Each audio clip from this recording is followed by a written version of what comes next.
News করছে যে আমাদের শিপিং ব্যবসা আছে, আমাদের জাহাজে আপনার কয়লা সার এগুলোর বদলে আমাদের জাহাজে ইয়াবা আসে। আসলে এটা খুব এন্টারটেইনমেন্ট হচ্ছে, কিন্তু পাশাপাশি কিন্তু আমাদের সামাজিক মান সম্মান ক্ষুণ্ণ হচ্ছে। জাতীয় পত্রিকাকে হেয় প্রতিপন্ন করলো যে আমি টাকা খেয়ে ওই সকল পত্রিকায় আমার কাছ থেকে টাকা খেয়ে বিজ্ঞাপন দিয়েছে, এই যদি আজ একজন সাংবাদিক বলতে পারে, তখন আমি প্রতি উত্তরে ওনাকে জানিয়েছি যে তাহলে আপনি কত টাকা চান। আসলে আমার মনেই নেই যে দৈনিক কল্যাণ সংবাদ পত্রিকার ইনি সেই মিথুন সাহেব যিনি আমাকে ফোন দিয়েছিল 3 মাস আগে। আপনারা সবাই জানেন যে আমরা যারা অভয়নগরে রাজনীতি করি, আপনি নিজেও খবর অভয়নগর নপড়া সম্পর্কে আপনি যথেষ্ট সচেতন। সেই ক্ষেত্রে নপড়ার রাজনীতির, নপড়ার সামাজিক সকল অবস্থান সম্পর্কে আমি বিশ্বাস করি আমাদের নপড়ার অভয়নগরের যারা সাংবাদিক এবং ইলেকট্রনিক্স মিডিয়ার যারা আছে সবাই সচেতন আছে। আসলে আমি যদি একই প্রশ্ন আপনাদের কাছে করি, কারণ এখানে তো আমাদের নিজস্ব সাংবাদিকরা রয়েছে, যে হঠাৎ করে আমি যখন 5/5/2025 তারিখে দেখলাম এবং আমার বন্ধুরা যখন আমাকে জানালো যে দৈনিক কল্যাণ, আসলে এই পত্রিকাটা সম্পর্কেও আমি অপরিচিত ছিলাম। এই পত্রিকা আমাকে নিয়ে হেডলাইন করে বিশদ আকারে একটি নিউজ করলো এবং আমি পরবর্তীতে তথ্য নিয়ে জানলাম এই পত্রিকার যিনি নিউজটি করেছেন উনি এহসানুল দৌলা মিথুন ওনার নাম। ওনার বাবা একরামুদ্দৌলা এই পত্রিকার ওনারাই মালিক, উনি ভারপ্রাপ্ত সম্পাদক। ওনার বাবা দীর্ঘ সময় যশোর প্রেস ক্লাবের সভাপতি ছিল। তো আমার প্রশ্নটা হচ্ছে উনি কেন এই নিউজটি করলো হঠাৎ করে? আপনারা ইতিমধ্যে জানেন উনি এই নিউজের তথ্যগুলো পেয়েছে তার আগে বিভিন্ন সময় আছে আমাকে নিয়ে আমাদের 5 তারিখের পরে এরকম কিছু মিথ্যা প্রোপাগান্ডা ছড়িয়ে বিভিন্ন পত্রিকায় আমাকে নিয়ে এই জাতীয় নিউজ করা হয়েছিল এবং আমি তার প্রত্যেকটি জবাব রাজনৈতিকভাবে আমার জেলা নেতৃবৃন্দর কাছে আমি উত্থাপন করেছি এবং আমাকে যারা আমাদের ক্ষতিগ্রস্ত হয়েছে সেই সকল ভুক্তভোগীরা নিজেরাই মেজরিটি আমাকে চিনতো না। আমাকে কেউ নামে শুনেছে, কেউ কিন্তু রাজনৈতিকভাবে জনি নামটি শুনেছে, কিন্তু তাদের সাথে আমার কোনো সম্পৃক্ততা ছিল না। এটা কিন্তু প্রমাণ হয়েছে বারবার বিভিন্ন সময়, প্রশাসনের দপ্তর থেকে শুরু করে ইনভেস্টিগেশনের সব জায়গায় কিন্তু এগুলো প্রমাণ হয়েছে। কিন্তু আমি হঠাৎ করে দেখলাম 5 তারিখের ওনার নিউজে সেই পুরাতন নিউজগুলো আবার পুনরাবৃত্তি হয়েছে। কেন হয়েছে এটা যখন আমি জানবার চেষ্টা করলাম, তখন আমি উপলব্ধি করলাম আমাদের নপড়ায় উনি একটি বালির ড্যাম্পে ওনার কিছু টাকা ইনভেস্ট করা আছে। অনেক দিন আগে, প্রায় মাস 3 আগে উনি একবার আমাকে ফোন করেছিল এই বিষয়টি, যে জাহিদ গাজী যিনি অভয়নগরের সাবেক আপনারা জানেন কুরাচের আসামি, যার ভাই বড় ভাই সিদ্দিক গাজী, সেও আছে আমাদের নপড়া যখন ফার্স্ট পৌরসভা হলো সেই পৌরসভার প্রথম যিনি কাউন্সিলর ছিলেন 1 নম্বর ওয়ার্ডে নির্বাচিত, আতিয়া সর্দার হত্যায় এই সিদ্দিক গাজী কুরাচি গিয়েছিল এবং যিনি শুট করেছিল আমাদের আতিয়ার চাচাকে, সেই শুটার হচ্ছে জাহিদ গাজী এবং উনি 14 বছর সিঙ্গাপুর পলায়ন ছিল। এরপরে যখন আওয়ামী লীগ গভর্নমেন্ট ক্ষমতায় আসলো, জাহিদ গাজী আওয়ামী লীগের বিভিন্ন নেতৃবৃন্দের সাথে যোগাযোগ করে তার মামলাগুলো সরকারিভাবে উইড্র করে উনি কিন্তু আওয়ামী লীগের রাজনীতির সাথে জড়ালেন এবং উনি কিন্তু অভয়নগর থানা উপজেলা কৃষক লীগের জয়েন্ট সেক্রেটারি 1।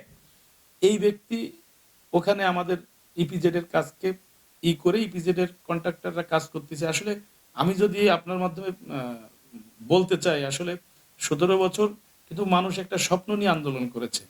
সেই আন্দোলন এবং সেই স্বপ্নের বাস্তবায়নটি হয়েছে কিন্তু আপনার 5 তারিখে আছে ছাত্র জনতার রক্তের বিনিময়ে দাঁড়িয়ে। মানুষ কিন্তু একটা নতুন স্বপ্ন দেখেছিল। সেই স্বপ্নে যদি এখনো এই আওয়ামী লীগের যারা শেখ হাসিনা স্বৈরাচার সরকারের আজ্ঞাবহ ছিল সেই মানুষগুলো যদি এখনো বহল তবিয়াতে বিগত দিনও যেভাবে তারা ব্যবসা পরিচালনা করেছে, এখনো যদি সেই ব্যবসা বাণিজ্য প্রচলন, হ্যাঁ ব্যবসা বাণিজ্য যে কেউ করতে পারে, এটা তার ব্যক্তিগত অধিকার। তো আমাদের ছেলেরা, আমাদের যখন ছাত্রদল যুবদলের ছেলেরা ব্যবসা বাণিজ্য করতে যায়, তখন যদি তারা পদ্মার আড়ালে থেকে বাধাগ্রস্ত করে, সেই বিষয়ে যদি আমরা তাদের প্রতিবাদ করি, সেই প্রতিবাদের ভাষার জন্য যদি কোনো সাংবাদিক বলেন, কোনো আমাদের সিনিয়র রাজনৈতিকবিদ বলেন, কিংবা কেন্দ্র থেকে অনেক সময় না বুঝে অনেক সিনিয়র নেতৃবৃন্দ কিন্তু আমাদের কাছে ফোন করেন, তো প্রশ্ন তখন খুব দুঃখ লাগে যে আসলে 17টি বছর যে দলের জন্য, যে শহীদ জিয়ার আদর্শের জন্য আমরা আন্দোলন সংগ্রাম করলাম, যা এত লড়াই করলাম, ঘর ছাড়া বাড়ি ছাড়া হলো এত ছেলেরা, তাদের কাছে আসলে আমাদের কাছে তাদের প্রত্যাশাটা কি? সেই প্রত্যাশা পূরণে আমরা 5 তারিখের পরে বিভিন্ন অলৌকিক কিছু টেলিফোনের কারণে কিন্তু আমরা বাধাগ্রস্ত হচ্ছি। তো আমাদের উদ্দেশ্য ভালো। আমি যদি আমার দলের ছাত্রদল যুবদলের ছেলেদের যদি আমরা প্রতিষ্ঠিত করতে না পারি, আমরা তাদের অসাহিত্য দেখেছি, আমরা তাদের অনাহারে দিন কাটাতে দেখেছি, আমরা যারা সিনিয়র বড় ভাই তাদের আসি এবং আমাদের রাজনৈতিক নেতৃবৃন্দ যারা রয়েছে, আমাদের কাছে তাদের প্রত্যাশাটা অনেক। সেই প্রত্যাশার জন্য যদি আমরা তাদের কর্মসংস্থানের সুযোগ করতে যেয়ে এখনো আওয়ামী লীগ দ্বারা বাধাগ্রস্ত হই এবং আপনার এই জাতীয় সাংবাদিকদের কথা না শুনবার কারণে আসলে আমার মনেই নেই যে দৈনিক কল্যাণ সংবাদ পত্রিকার ইনি সেই মিথুন সাহেব যিনি আমাকে ফোন দিয়েছিল 3 মাস আগে। এই ভদ্রলোকই হঠাৎ করে আমার সাথে আলোচনা ছাড়া একগাদা মিথ্যাচার করলো। ইতিমধ্যে আপনারা আমার একটা কন্টেন্ট দেখেছেন দৈনিক কল্যাণে, সেখানে কিন্তু যে ব্যক্তি ভুক্তভোগী যার যার আমার জায়গা দখল ঘাট দখল ব্যবসায়ী নেতাদের সাথে কথা হয়েছে যে আমি কোনো আপনার চাঁদাবাজি চাই কিনা, সাধারণ ব্যবসায়ীদের সাথেও কথা হয়েছে আমি দেখলাম। সেখানে কিন্তু মাসাল্লাহ আমি এইটুক সন্তুষ্ট যে এত মিথ্যাচারের পরেও আমার অভয়নগরের মানুষ, অভয়নগরের ব্যবসায়ী এটা কিন্তু মোটেও সাদরে গ্রহণ করছে না। সর্বশেষ যে জায়গাটা আমি খুব কষ্ট পাইছি, উনি নিউজ করছে, উনি মিথ্যা নিউজ করছে, এটা আমার অভয়নগরের মানুষ বুঝলে হচ্ছে, আমার যশোরের নেতৃবৃন্দ জানলে হচ্ছে। কিন্তু সর্বশেষ উনি আমার বাবার ব্যবসা বাণিজ্য জড়াইয়া যে ধরনের নিউজ করছে যে আমাদের শিপিং ব্যবসা আছে, আমাদের জাহাজে আপনার কয়লা সার এগুলোর বদলে আমাদের জাহাজে ইয়াবা আসে, আসলে এটা খুব এন্টারটেইনমেন্ট হচ্ছে, কিন্তু পাশাপাশি কিন্তু আমাদের সামাজিক মান সম্মান ক্ষুণ্ণ হচ্ছে। আমি আমাদের যুব দলের নেতা রশিদ ভাই আর্মি অভিযানের সময় দেখেছেন যে আর্মিরা বিভিন্ন অভিযান করেছে, সেই অভিযানে কিন্তু অনেকেই গ্রেপ্তার হয়েছে। সেই গ্রেপ্তারের ভিতরেও কিন্তু কিছু সমস্যাও ছিল, যেগুলো কিন্তু পরবর্তীতে আর্মির সিনিয়র ঊর্ধ্বতন নেতৃবৃন্দও কিন্তু রিয়েলাইজ করেছে, উপলব্ধি করে সেটাকে কিন্তু তারা অনেক সময় অনুতপ্ত হয়েছে যে আমাদের মিসগাইড করার কারণে। কিন্তু আমার প্রশ্ন হচ্ছে একজন সাংবাদিক কোনো বিবাদীর সাক্ষাৎকার ছাড়া যদি আমার বিরুদ্ধে কেউ ওনার পত্রিকায় নিউজ দিয়েও থাকে, উনি তো আমাকে ফোন করবেন। উনি লাস্ট কোডটা লেখেন, আত্মপক্ষ কোনো সমর্থন নেই, উনি লাস্ট কোডটা লিখেছে যে আমাকে মুঠোফোনে বারবার ফোন দেওয়া হয়েছে কিন্তু আমাকে ফোনে পাননি। এই যে মিথ্যাচারটা, আমি আসলে আপনারাও একজন সাংবাদিক, আমার আপনাদের কাছে অনুরোধ থাকবে, আপনাদের পেশায় কেউ কলঙ্ক সৃষ্টি করতে পারে। আর একজন সাংবাদিক উনি আমার সাথে ওনার আজকে সকালে একটা কথোপকথন রেকর্ডিং ছেড়েছে, ওখানে উনি আমাকে এক পর্যায়ে আমি রেকর্ডিংটা আপনাদের কাছে দিব, সেখানে উনি বলছে যে এর আগেও আপনাকে নিয়ে তো বিভিন্ন জাতীয় পত্রিকায় নিউজ হয়েছিল। তখন আমি প্রতিউত্তরে ওনাকে বলেছি এই সকল জাতীয় পত্রিকায় কিন্তু আমার পক্ষেও আবার প্রতিবাদ বিজ্ঞপ্তি দিয়েছিল। তখন উনি বলল ওইসব পত্রিকা তো আপনার কাছ থেকে টাকা খেয়ে দিয়েছিল। অটোমেটিকলি উনি কিন্তু এই জাতীয় পত্রিকাকে হেয় প্রতিপন্ন করলো যে আমি টাকা খেয়ে ওই সকল পত্রিকায় আমার কাছ থেকে টাকা খেয়ে বিজ্ঞাপন দিয়েছে। এই যদি আজ একজন সাংবাদিক বলতে পারে, তখন আমি প্রতিউত্তরে ওনাকে জানিয়েছি যে তাহলে আপনি কত টাকা চান।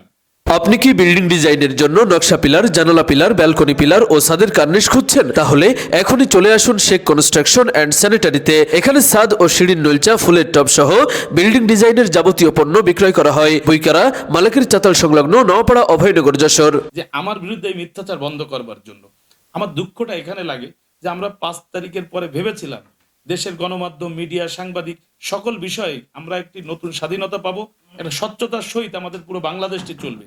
তো এখন যদি এই ধারাবাহিকতা থাকে এবং এর সপক্ষে না জেনে না বুঝে আমরা দলের এই জায়গার নিবেদিত কর্মী, আমাদের কেন্দ্র থেকে বিভিন্ন সময় আমাদের কাছে উড়ো ফোন আসে আমাদের কেন্দ্রীয় নেতৃবৃন্দর তরফ থেকে, ওনার সাথে বিভিন্ন কেন্দ্রীয় নেতার আপনার সম্পর্ক থাকতে পারে, কিন্তু এখানকার বিএনপির রাজনীতির জন্য তো ঘামটি আমরা ছড়িয়েছি। আমরা যতটুকু করেছি, আমরা সফলতা পাই আর না পাই, এখানে তো শহীদ জিয়ার আদর্শের এই দলের জন্য আমরা নিবেদিত। আমাদের বিভিন্ন কেন্দ্রীয় নেতারা কোনো ব্যাখ্যা ছাড়া আমাদের ফোন দিয়ে বলে এখানে থেমে যাও, এখানে স্টপ হয়ে যাও, তাহলে আমরা আমাদের দলের নেতা কর্মীদের জন্য তাদের প্রতিষ্ঠিত করবার লড়াই প্রতিনিয়ত বাধাগ্রস্ত হচ্ছি।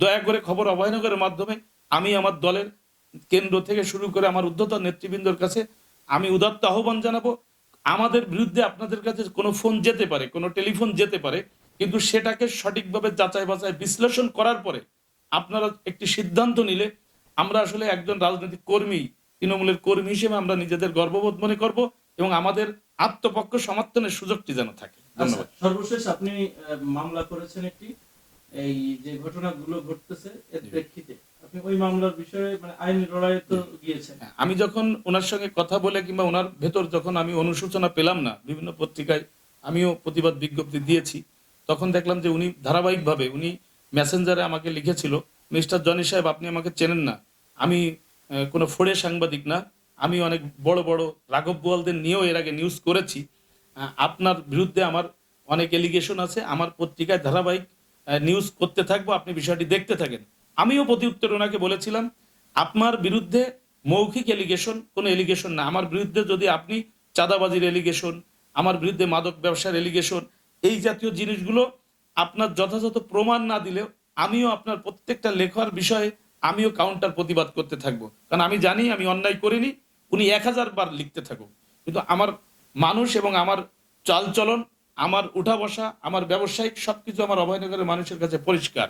এজন্য উনি আমাকে হুমকি যখন দিল তখন আমি চিন্তা করলাম যে বাংলাদেশের সব মানুষ তো আমাকে চেনে না, তারা তো আমার বিরুদ্ধে একটা নেগেটিভ রোল এবং নেগেটিভ মাইন্ডসেট আপ তাদের তৈরি হতে পারে। তখন আমি চিন্তা করলাম যে আমি আইনে লড়াই আমার যাওয়া উচিত, কারণ ওনার নিজস্ব পত্রিকা, উনি ইচ্ছা মতো যাকে তাকে নিয়ে লিখতে পারে।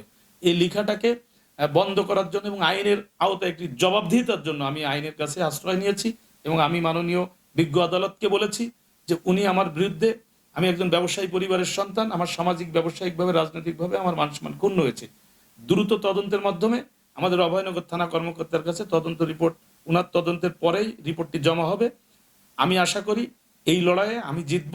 আপনারা আমার প্রতি বিশ্বাস রাখেন, কারণ আপনারাও ভালো করে জানেন কোনো অসত্য কখনো বিজয় অর্জন করতে পারে না, সর্বশেষ সত্যের জয় হবে।